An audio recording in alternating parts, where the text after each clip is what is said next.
Благодарам, онака како што најавив, имаме неколку за предлог комисиски амандмани. Се извинувам за член 150, член 149 став 2 од деловникот.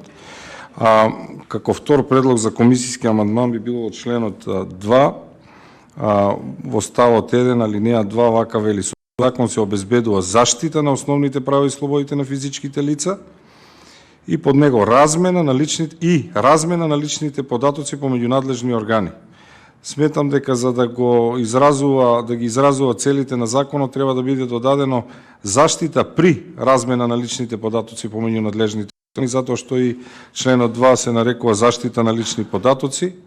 Со овој закон се обезбедува, алинеја 1 започнува заштита на основните права и физички лица, членот 2 заштита при размена на лични податоци, во спротивно имаме само проста размена на лични податоци, која што е регулирана, меѓутоа добро е во првиот и во вториот член тоа истото да биде јасно нотирано од новотехнички карактер, би рекол е вториот амандман. Ви благодарам.